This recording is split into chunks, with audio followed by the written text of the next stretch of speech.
atau nasabnya asli tersambung ke Rasulullah atau tidak, itu penting sekali untuk dituntaskan. Karena apa? Karena klaim sebagai dzurriyyat Nabi sangat berbahaya kalau tidak dikonfirmasi untuk bangsa dan negara, apalagi untuk Nahdlatul Ulama. Masalahnya itu status sebagai dzurriyyat Nabi itu mereka eksploitasi, mereka kapitalisasi untuk menipu umat, untuk menciptakan kasta, untuk melawan negara.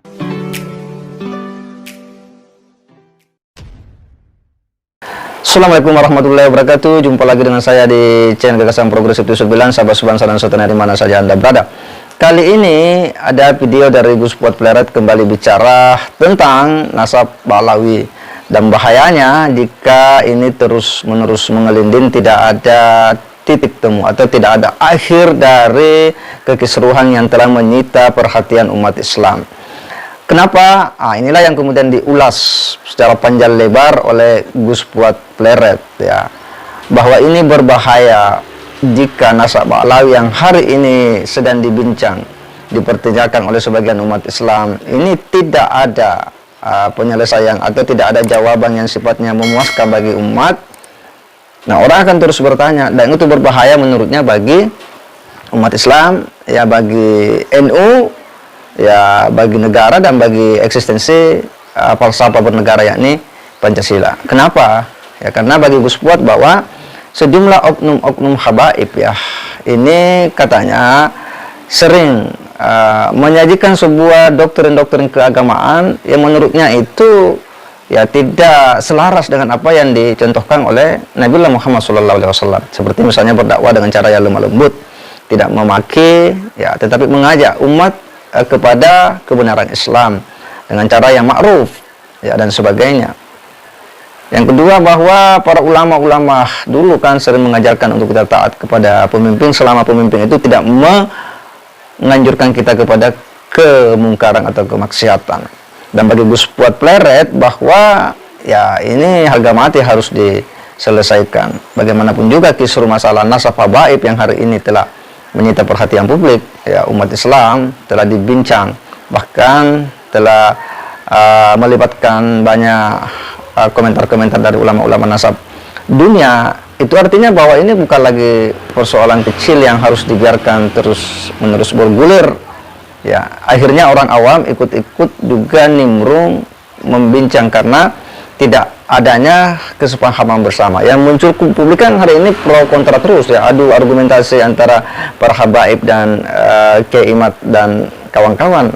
Dan tentu kita berharap bahwa ini harus ada sikap tegas. Dan apa yang disampaikan oleh Gus Fuad menurut kita ini hal yang penting untuk kemudian kita edukasikan, dan semoga pemerintah ya bisa melihat ini sebagai sebuah hal yang harus diselesaikan. Seperti apa ulasan Gus Fuad Pleret? Ayo kita simak dulu sama-sama.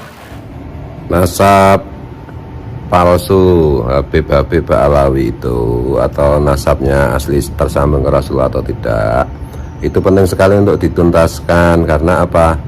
Karena klaim sebagai dzurriyyat Nabi, sebagai orang yang bernasab kepada Nabi, itu sangat berbahaya kalau tidak dikonfirmasi untuk bangsa dan negara, apalagi untuk Nahdlatul Ulama. Karena Nahdlatul Ulama itu saya pahami ya satu keping mata uang yang sama dengan apa itu nasib bangsa Indonesia gitu. Jadi karena orang Indonesia itu mayoritas Nahdien, dan Nahdien itu memberi penghargaan kepada dzurriyyat Nabi. Nah, selama ini terbukti bahwa klaim dari orang-orang keturunan Yaman Ba'alawi yang mengaku dzurriyyat Nabi itu terbukti membahayakan NU dan bangsa dan negara. Contoh misalnya pendukung khilafah itu kan dari kelompok mereka, dan karena mereka membawa klaim darah Nabi, maka Nahdien itu mudah untuk dimobilisasi atas nama itu. Kemudian peristiwa 212, ya kan, peristiwa apa itu yang soal pilkada Jakarta itu kan Nahdien bisa dimobilisasi karena klaim darah Nabi itu. Dan yang berikutnya lagi, kelompok-kelompok anti Pancasila itu juga dilakukan oleh kelompok oleh orang-orang itu juga yang mendukung ISIS misalnya. Rizik Syihab kan dulu menyatakan mendukung ISIS. Kemudian yang terus-menerus membuat suasana gaduh, rasa tidak percaya kepada pemerintah yang sah, itu kan dilakukan oleh kelompok itu dengan mengatasnamakan sebagai orang yang bernasab kepada Nabi. Kemudian sekarang ini kalau kita perhatikan struktur pengurus struktural Nahdlatul Ulama, dari mulai PBNU sampai tingkat di bawahnya ini, untuk saat ini atau semakin lama itu semakin jumlahnya semakin banyak. Ini lama-lama nanti NU juga akan dikuasai oleh kelompok itu. Nah, kalau sudah dikuasai, kalau NU sudah dilumpuhkan, ya bangsa ini pasti lumpuh. Karena kalau kita secara gampangannya itu kita memetakan pembela NKRI itu dari kelompok Nahdliyin dan kelompok nasionalis yang diwakili misalnya oleh PDIP gitu. Itu kalau nasionalis sendiri atau Nahdliyin sendiri menurut saya tidak akan mampu membentengi eksistensi NKRI Pancasila itu. Nah, soal nasab Ba'alawi ini akan bisa meruntuhkan NKRI Pancasila dengan cara memobilisasi kelompok Nahdliyin untuk mengikuti agenda-agenda mereka atas nama bahwa dzurriyyat Nabi harus dihormati, bahkan harus dipatuhi, dan bahwa terbukti dari banyak jejak digital bahwa mereka melakukan indoktrinasi yang menyesatkan, yang bertentangan dengan Islam itu sendiri, ajaran Islam itu sendiri, kan sudah terlalu banyak buktinya.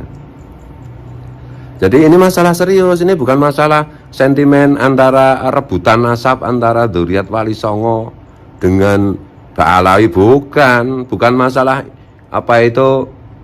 sekedar minta pengakuan atau minta tidak diakui, bukan. Ini masalah eksistensi bangsa, ini masalah eksistensi Nahdlatul Ulama. Jadi oleh karena itu jangan anggap ini bukan persoalan remeh, bukan persoalan sederhana terus dibilang mari yang penting kita ukhuwah Islamiyah. Ukhuwah Islamiyah itu hanya bisa tercipta kalau dilandasi dengan kejujuran, kebenaran. Ukhuwah Islamiyah itu hanya bisa tercipta kalau dilandasi oleh kesamaan pandangan, tekad bersama untuk menjaga NKRI, untuk menjaga kesetaraan warga negaranya. Tanpa itu omong kosong. Dan ini masalah nasab Ba'alawi itu kan masalah ranah ilmiah. Itu loh, makanya sampai saya mengajukan surat notifikasi kepada pemerintah agar memfasilitasi diskusi terbuka. Bukan selintutan-selintutan kayak begini, bukan main gerilya, bukan ngasih gula pasir 1-2 kilo kepada dalam tanda petik orang yang ngaku kiai, ngaku abuya tapi mentalnya pengkhianat, bukan begitu. Ini akan terus-menerus bergulir, tidak bisa berhenti sampai tuntas.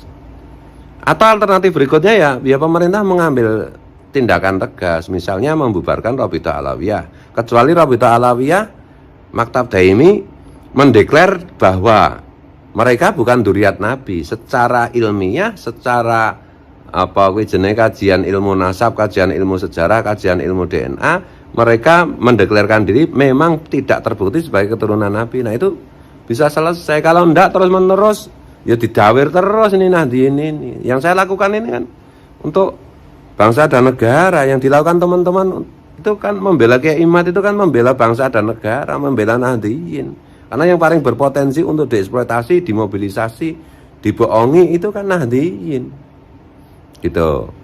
Jadi ini masalah bangsa, bukan sekedar masalah rebutan nasab.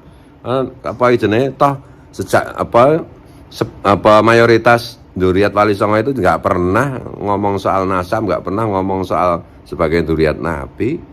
Masalahnya itu status sebagai dzurriyyat Nabi itu mereka eksploitasi, mereka kapitalisasi untuk menipu umat, untuk menciptakan kasta, untuk melawan negara, untuk mengagendakan apa kuwi jenenge pembubaran NKRI Pancasila. Ini masalahnya. Ini bukan masalah sekedar NASA, bukan masalah rasis, enggak. Udah terbukti kan? Ya gitu ya.